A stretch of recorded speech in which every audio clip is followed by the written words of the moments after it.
Good morning. We will call our City Commission meeting to order. It is May 16th, and it's 9:30, so we will start with our roll call, please. Mayor Skidmore? Present. Commissioner Kaler? Present. Commissioner Graves?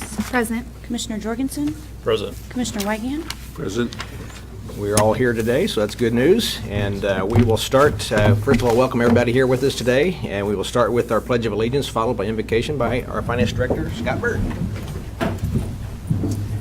I pledge allegiance to the flag of the United States of America and to the republic for which it stands, one nation under God, indivisible, with liberty and justice for all.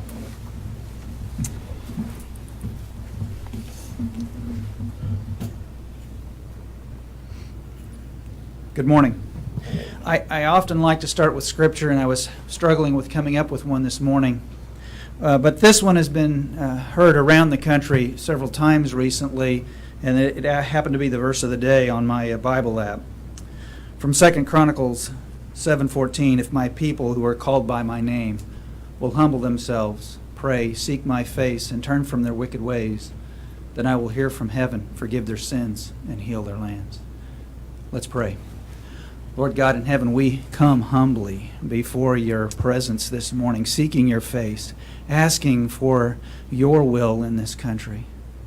Help us as a country, Lord, to turn from our wicked ways, that we may know your healing hand. We pray these things in Christ's name. Amen. Amen. Thank you, Scott.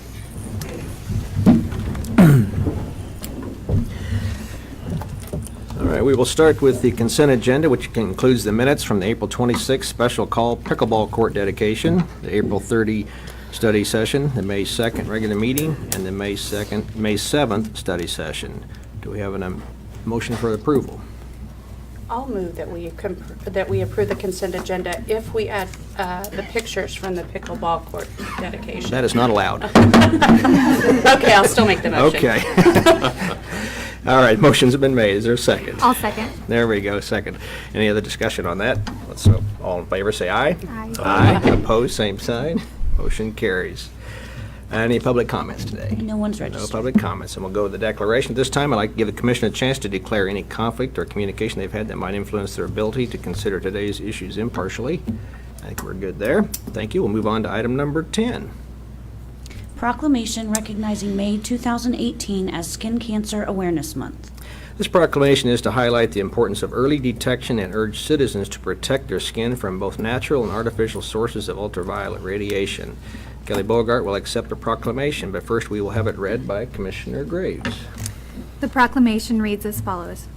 Whereas skin cancer is the most common form of cancer in the United States, affecting 5 million individuals each year, which is more than all other cancers combined, and means that 1 in 5 Americans will develop skin cancer in the course of a lifetime, and 1 in 50 will develop melanoma. And whereas the 2 most common forms of skin cancer are basal cell and squamous cell carcinomas and are highly curable, melanoma, the 3rd most common form of skin cancer, is the deadliest and one of the most common cancers for young adults and is on the rise worldwide. And whereas sun exposure in childhood accounts for 80% of lifetime exposure to the sun. And whereas recent studies indicate sun damage in childhood can lead to skin cancer later in life, and a person's risk for melanoma doubles if he or she has had more than 5 sunburns in their lifetime. And whereas, despite efforts to address skin cancer risk factors such as adequate sun protection and intentional tanning behaviors, incidents of sunburn remain high, affecting nearly 37% of Americans each year as a result of overexposure to UV rays. Indoor tanning is especially dangerous, resulting in an estimated 400,000 cases of skin cancer in the U.S. each year.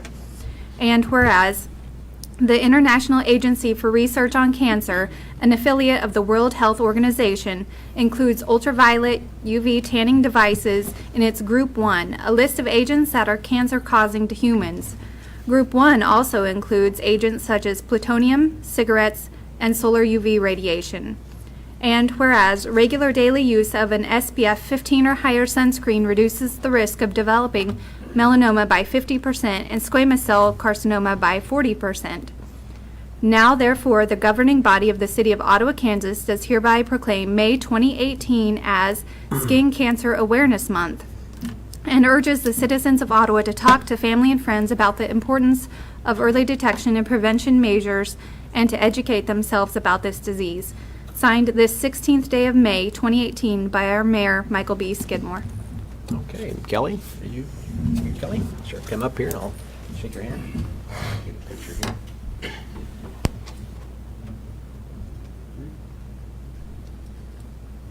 You want to say a few words, Kelly? Help yourself. First of all, thank you for having me. So, Emily did great with all of these statistics that are very correct. I was diagnosed with stage 3 melanoma last August from a mole that I had on my back that I had for a few years. And what I really want to convey to people is that I was careful. I was never a sun worshiper. I had moles checked and removed. Friends would joke that I would take an extra bag on vacation for sunscreen and umbrellas because I did not want anything to do with the sun. And it still happened to me. And I think that we really need to talk more about prevention, and especially with our kids. My daughter went on 2 field trips in the last month with school, and the notes came home, please make sure she wears tennis shoes, please make sure she has a water bottle, but nothing was mentioned about sunscreen. So I sent it and asked the teacher to put it on all the kids. But basically, I just want to thank Emily for bringing this to everyone's attention, because I feel like since I've been diagnosed and I've been talking to people about it, people are genuinely surprised at how serious it is and how many people it affects on a daily basis. So, thank you very much. Kelly, thank you for your personal report and for that comments. Thank you. It's very good. Move on to item number 11. Continuation of public hearing to consider a Community Improvement District, CID, at 21st and Princeton.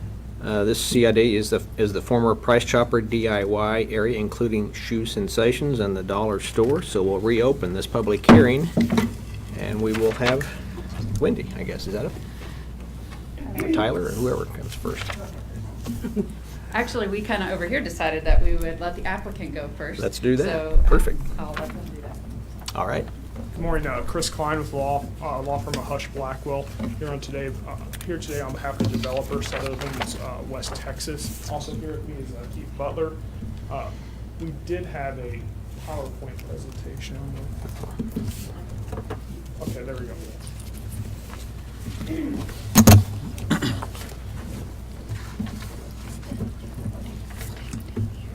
So this first slide right here will give you an idea of the general location, which I think you're all familiar with already, but we did want to point this out just because there was some discussion about the out parcels that were originally contained. So here you'll see now that what was the Nagoya Steakhouse as well as the McDonald's site, those have been removed. So that only leaves now what was the former Price Chopper site as well as the existing shopping center to the south. As stated, it's at the southwest corner of the intersection of 21st and Princeton Circle Drive. The current stores located within this proposed CID would be the existing DIY store, Thriftopia, Shoe Sensation, and Dollar General. These next couple of slides will just give you a general idea of the existing conditions for the site. For those that aren't familiar, this would be a picture looking west from Princeton Circle Drive over at the former Price Chopper building. Here's another one of the former sign that's kind of left in a state of decay, or it's unkept. Oops. Here's another one that'll show from looking northwest on the subject property. This will give you a little more understanding of the parking lot condition that's currently there, and as well as the striping, where you can see it's not very prominent in certain areas. And this last one right here, this was just to give you an idea of what the current outdoor displays are, as well as the other shops that are to the south. Again, you'll see that there are some issues on the parking lot there that we'll be addressing. This next slide gets into what is the actual redevelopment project. So it consists of several different aspects. The first and most prominent aspect would be the renovation and expansion of the former Price Chopper building. So as part of this, the developer would be looking to relocate their existing DIY store to the former Price Chopper building. As part of that, they will be doing an expansion of their how we have it, the indoor-outdoor lawn and garden center. You'll see there's a 6,100 square foot building that'll be built in addition to the current site, as well as a new covered outdoor area for displays. There'll also be new sidewalks along the north and south of the existing building. We'll also be resurfacing and restriping the existing parking lot. So I know there's a lot of issues with people parking in illegal areas previously, and so we're going to be restriping those no parking areas, try to make it more prominent that individuals shouldn't be there. Hopefully that'll help address some of those concerns. Another item that we added in discussions with Wendy and Tyler was a trail connection that go to Princeton Circle Drive, and we'll have a picture showing what we're anticipating for that. And then finally, we're looking to do some enhanced landscaping, both within the parking lot as well as along Princeton Circle Drive, the frontage there. This next slide gets into how we are proposing to finance this project. So under the CID, the developer will be incurring all these costs themselves, and then we'll be submitting a request for reimbursement for a portion of the total project costs. And those costs will be reimbursed via a sales tax that would be levied on all taxable sales and services rendered within this district. We had initially requested a 0.9 cent sales tax. We have subsequently reduced that to a 0.75% sales tax. And that would be levied for a term of either 16 years or up until the point the developer is reimbursed the $1.275 million in reimbursable costs. And then over the right is just a estimated budget for the project. Another item that's changed since what was originally submitted, we had $120,000 in demolition costs. Now that's been lowered for reimbursable purposes to $40,000, and the additional amount, the $75,000 that was left over, that is now going to be available for tenant improvements as well as exterior improvements to the current DIY store that may be needed when we're seeking a new tenant for that facility. Here's a site plan for the existing DIY site. These are relatively minor improvements on this one, but it would be the restriping of the parking lot, repaving. You'll see some new landscaping we identified there. The majority of the work, though, would be on this slide right here, where you'll see the existing building, or the expansion of the building to the north of 6,100 square foot. You'll also see, I'm not sure if I have a pointer on this. I do. All right, there we go. So right here is the trail connection. That'll come all the way up to Princeton Drive. This is the expanded building area. This would be the new cover outdoor display. Here's the sidewalks, additional sidewalks that would be put in there, and then as well as the landscaping in those areas, and then the resurfacing in the parking lot. This last slide is just to go over what some of the community benefits would be from this proposed development. So the first and foremost one would be the removal of blight. This building has sat vacant for quite some time now since Price Chopper had left, and that has had an impact on those existing stores. So this will hopefully remediate that impact, keep the property assessments from declining in the future by having a tenant there, and maintain the property. There'll be increased safety with enhanced lighting in the parking lot, but also the restriping of the parking lot.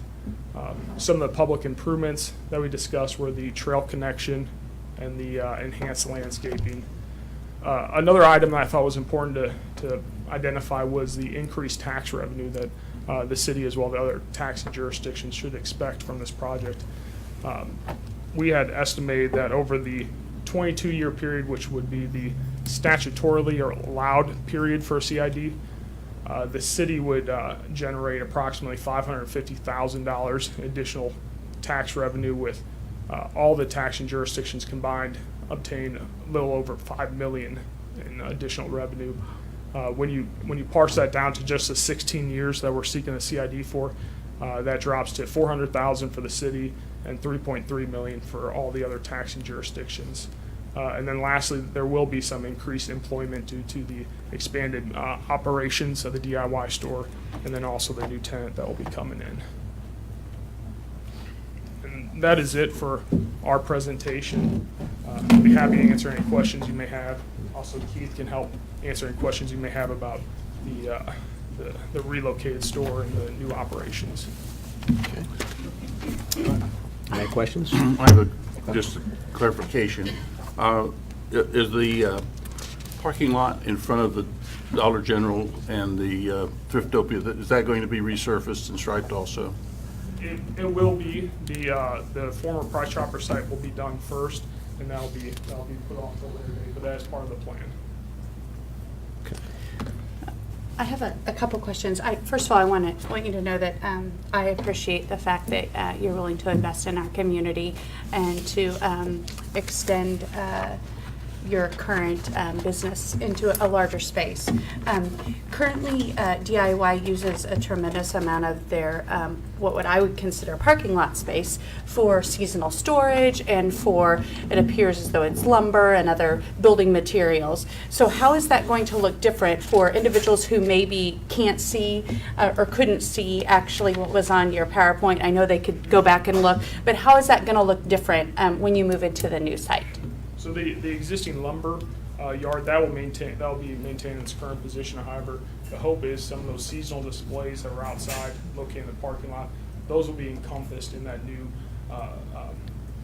covered outdoor area, as well as the expansion site.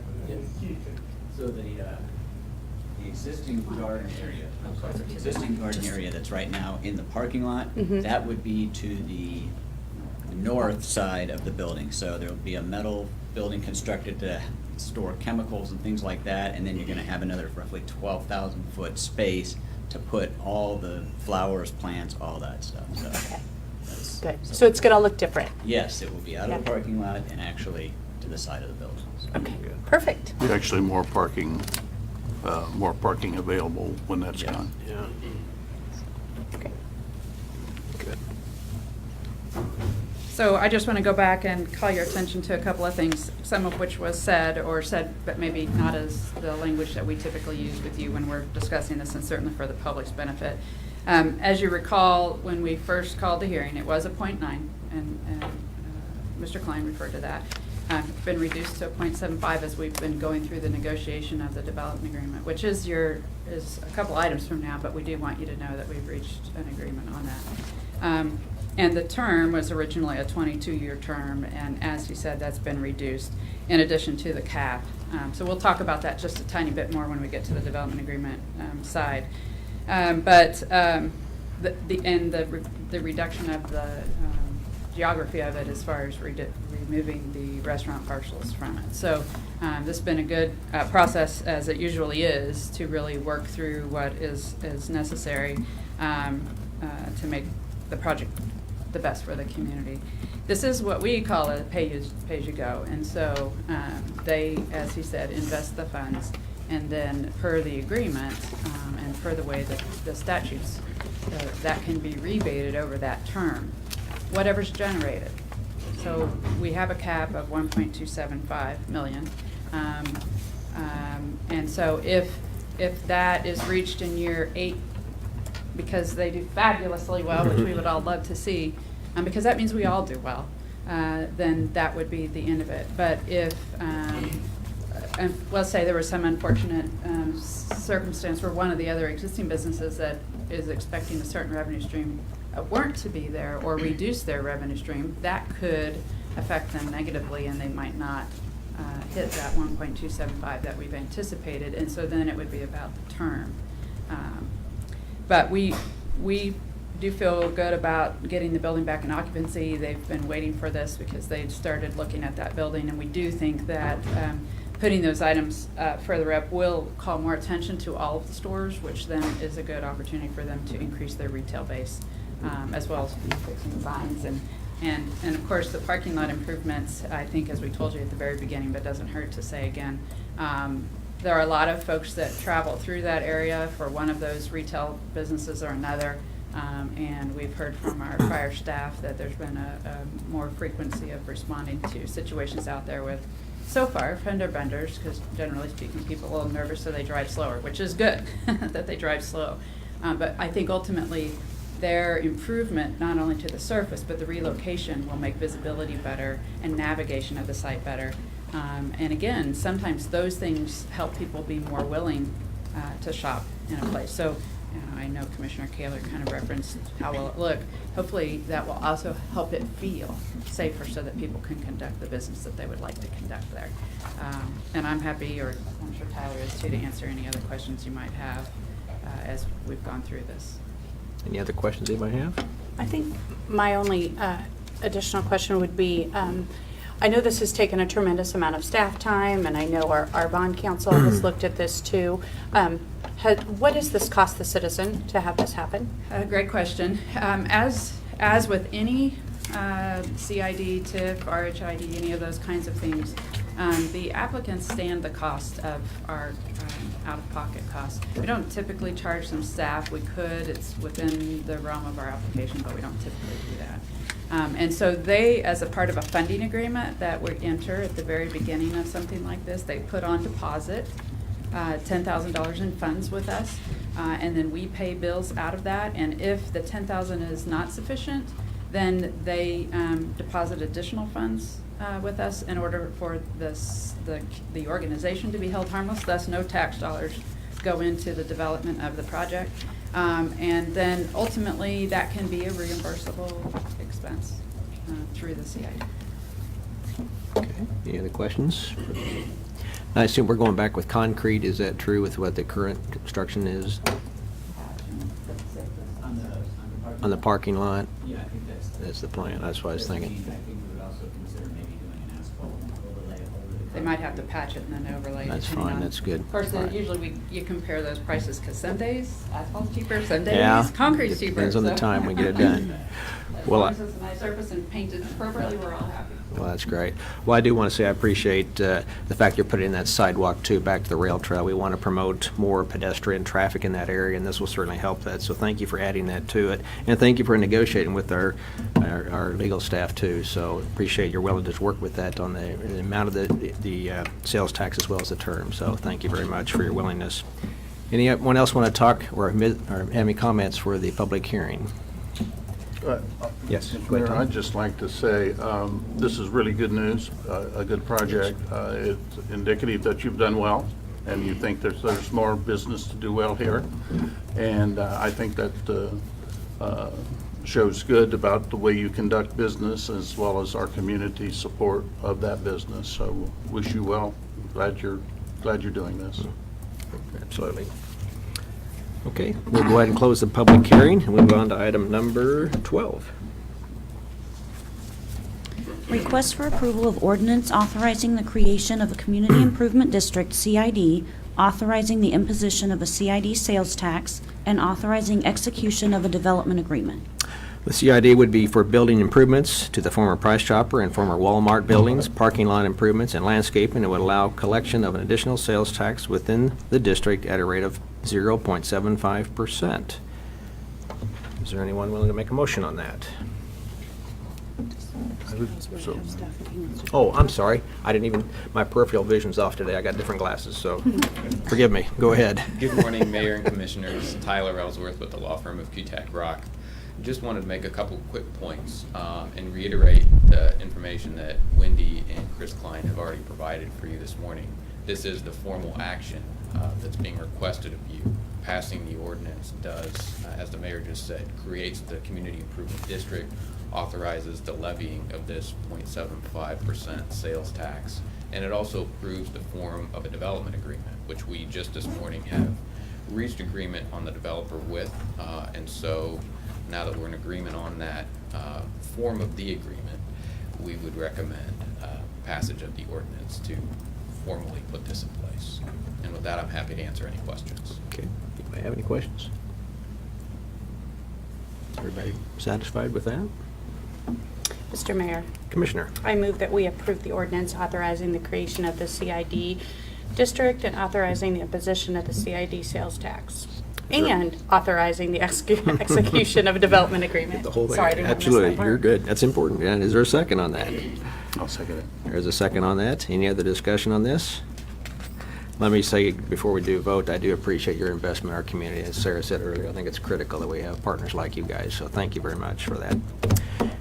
No other discussion? We'll take a roll call vote, please. How do you vote, Commissioner Jorgensen? Abstain. Commissioner Weigand? Yes. Commissioner Kaler? Yes. Commissioner Graves? Yes. Mayor Skidmore? I vote yes, too. Motion carries. Thank you all very much. Good work. Move on to item number 13. Request for approval of financing bid for purchase of fire truck. City staff will update the commission with the results from the bid opening held on May 15, 2018. Finance Director Byrd. Good morning again. I think you should have a chart that shows the bids that were received yesterday. I will tell you that we asked all of the local banks, or all of the banks that have a presence in Ottawa, to bid on this lease arrangement. It's a 10-year lease arrangement for a vehicle, fire truck, in the amount of $633,350 principal. I was very pleased that we received 4 bids, 4 very, very good bids. We received a rate from Arvest Bank at 3.96, from Bank of the West at 3.92, from Bank of the Midwest at 4.03, and the low bid was from Kansas State Bank at 3.46. Again, that's a 10-year lease purchase arrangement.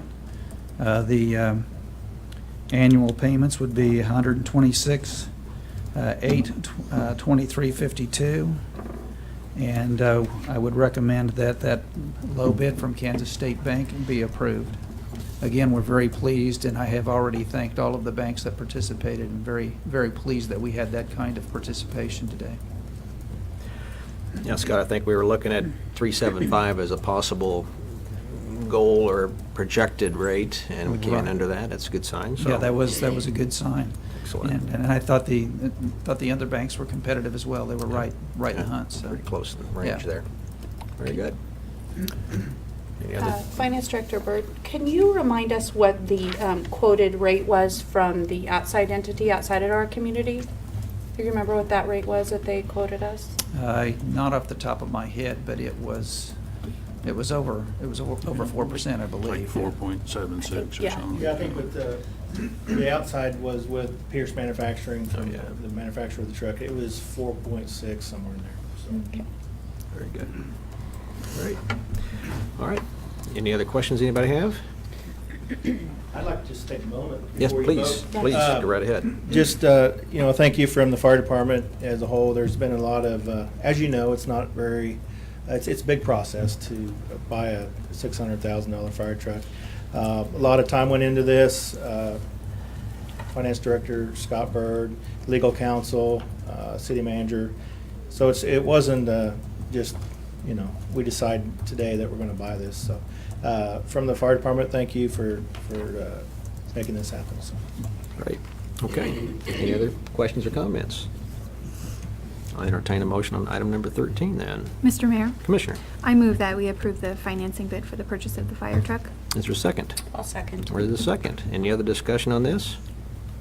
Along with that, Chief Mathias, I think, yeah, you're right. It truly was a team effort, and I think that's a great thing to see. So I appreciate everybody working hard and making this thing happen. It's been going on for a long time. I know you've been thinking about this, but And I talked to Pierce this morning. It's on, it's going to be on its way back to Pierce and Wisconsin, and then probably mid-June we'll send some folks up there to final inspection, and roughly around first part of July it'll be in town. wow. And then at some point in the future, we'll have an open house, a dedication of the truck, a blessing of the truck, and so it's trying to start some traditions, and it'll be a community event. So. Great. Appreciate you. that. Any other discussion? How about? We'll take a roll call vote, please. How do you vote, Commissioner Graves? Yes. Commissioner Jorgensen? Abstain. Commissioner Weigand? Yes. Commissioner Kaler? Yes. Mayor Skidmore? I vote yes, too. Motion carries. Thank you very much. And special thanks to Commissioner Jorgensen for all your work, too. I don't want to leave you out of that equation. That's a pretty important part of the equation, too, so, for your bank. Thank you. Blake, pass that on to your owners, too, could you? Will do. Well, please. Tell them it came from me. Okay. Yeah, especially. All right. Move on to item number 14. Recommendation to include 1 commercial and 5 residential structures in neighborhood revitalization program. The Neighborhood Revitalization Program Review Committee recommends 6 properties for the inclusion in the program. Each property is within the established Neighborhood Revitalization District. The properties are at 122 East 2nd, 516 South Cedar, 912 North Cherry, 619 South Linwood, 508 North Mulberry, and 823 South Mulberry. And Wendy, you have anything to add to that?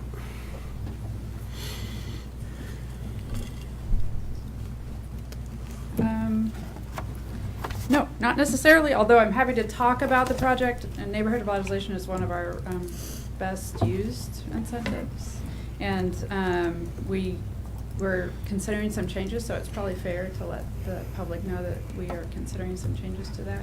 I presume that's possible that since these projects aren't all complete, that if we make changes, we may apply them retroactively, and that's probably worth at least putting out there on the public record. But no, this is a good program, and the committee recommended these, as well as I believe now we've had votes from both of the other boards that they have accepted all of these into the program. And then, as you all know, until they've actually improved their property to the value, the threshold value, they're not really eligible. This just kind of makes it so it's a staff process from here. And once they're appraised at those values, then they can be eligible for those rebates. So. That's good news. Tom, I guess you're representative on this. You have any other comments, or you're good with all these, obviously?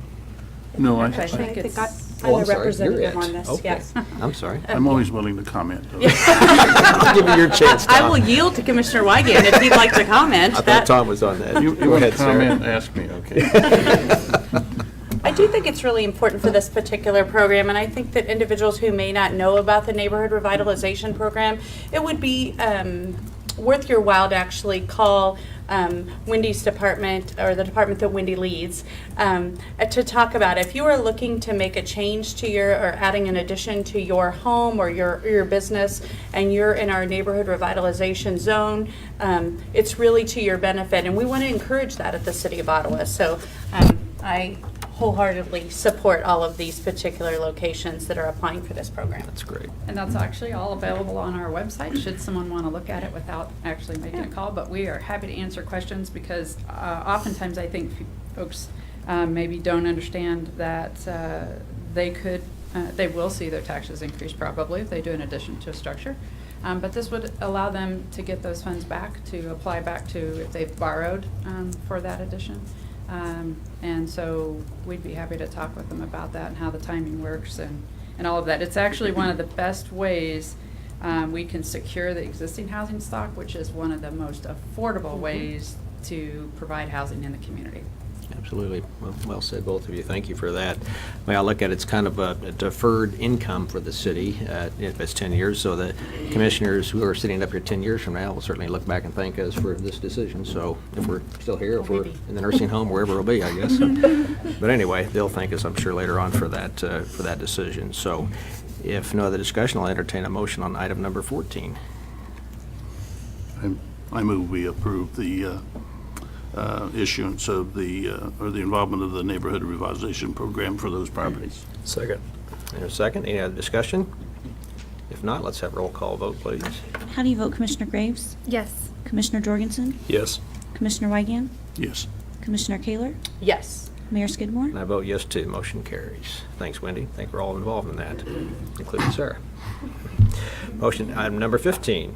Request for authorization to sign grant agreement with Kansas Department of Wildlife, Parks, and Tourism. The city has been awarded a grant funds in the amount of $92,715 to assist with the new Downtown River Plaza project. And Wendy and Richard, I guess, huh?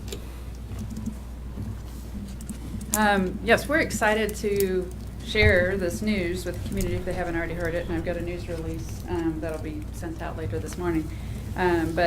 The Downtown River Plaza project is one that is at the connection, at the crossroads of the two trails. And Wildlife and Parks had announced that they had funding for attraction development, and so the mayor and a few others with that program went and visited with the folks in Topeka, and then we rapidly put together a grant application, and rapidly they funded it, which was fabulous.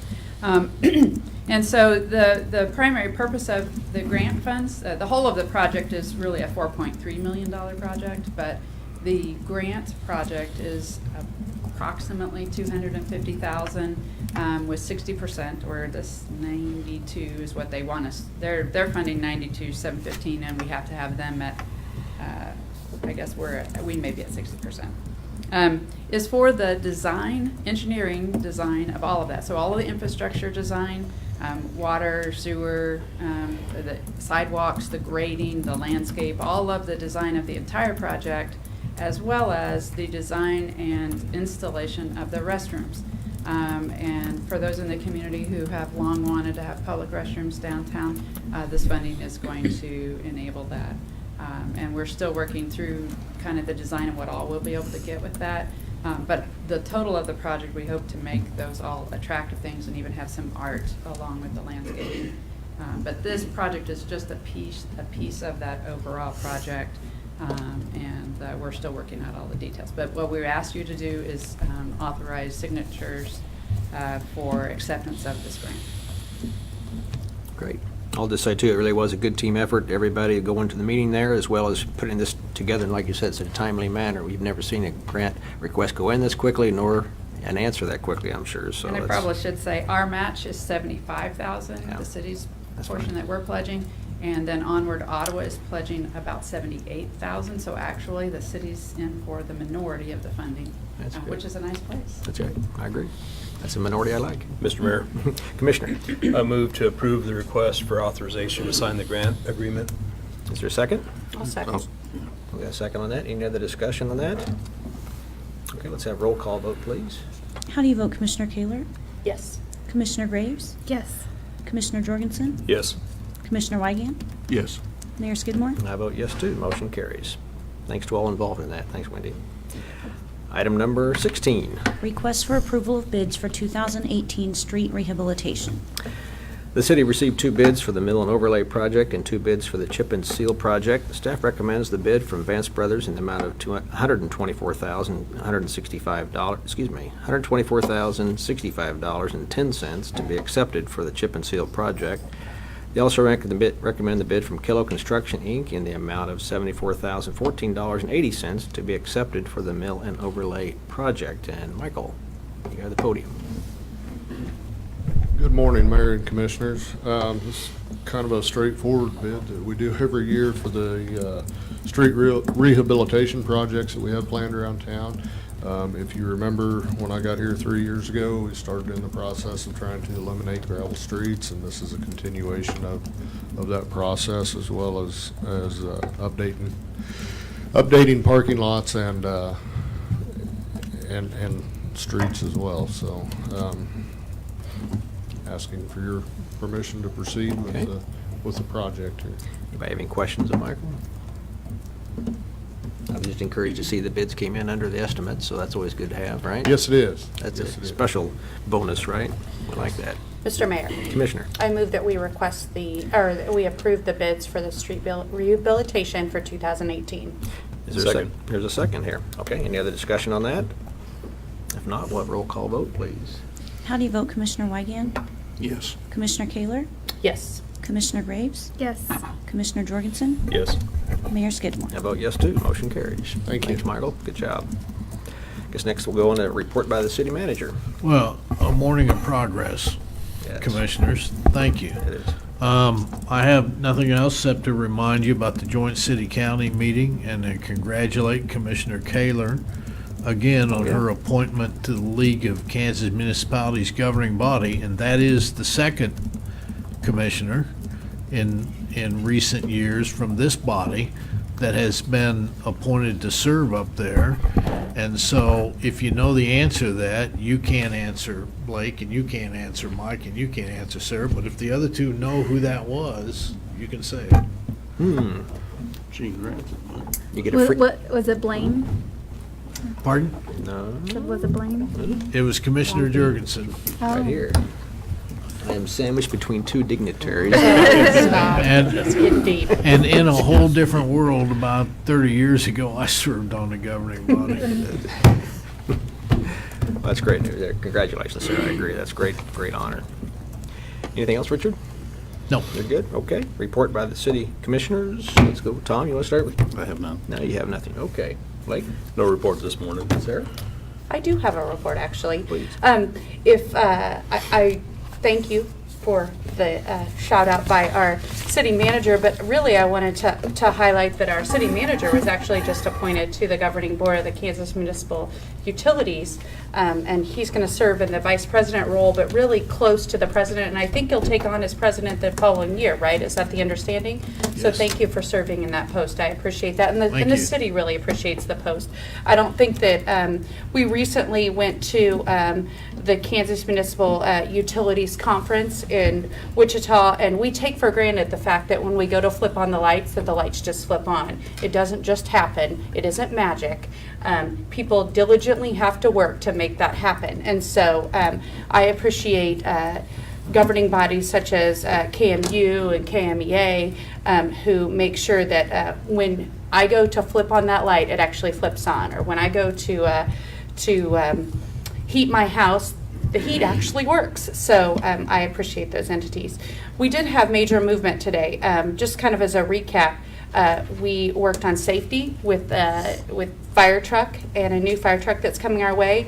As Mr. Hafley had said, in the last 3 years, we have diligently worked to eliminate gravel roads here in our community, and something that we will see come to fruition at the end of this year. I know that street rehabilitation is always at the top of individuals' list, and it's something that people see, and they drive every single day. So, and it doesn't just happen. Last couple of things. Downtown River Plaza, it is exciting to see that that initiative is moving so fast. And if you've not jumped on board and been a part of Onward Ottawa, now is the time to do that. We're doing some really great things in our community, and you can be a part of that. Lastly, DIY and the old country, I call it the old Country Mart store. I know people call it the Price Chopper store, but it was Country Mart so long. And exciting to see DIY is actually going to be increasing their size. I'm excited to see that happen, and exciting to see what will happen in that part of our community. So it's a good time to be in Ottawa. Absolutely. Well said. Emily? I just wanted to say thanks again to Kelly for accepting the proclamation today and sharing her story with us. I think if I asked anybody in this room if they wanted to get cancer of any sort, nobody would raise their hand, but probably very few of us put sunscreen on before we left the house this morning. Like we said, skin cancer is the most commonly diagnosed cancer, and it's the most preventable, so I think recognizing it's important. Only then do we start educating ourselves and our families, and then that's the way to prevention. Thank you, Emily. That's right. I appreciate all those good comments, and I agree with what we've accomplished today. Some municipalities couldn't accomplish in a year, and so I really do thank all the people working hard to make all these things happen and make our community a better place. We do have a joint session with the county and the school district today here at City Hall at noon. The study session on the 21st will include a quarterly meeting with John Devine, and then the Kansas Economic Outlook Conference on May 23rd. Do we have several commissioners going to that? I hope we do. We do? Yes. Good. Good. All right. That's always good. And then, of course, we'll be closed for Memorial Day. So if there's no other business to bring before our city commission today, we are adjourned.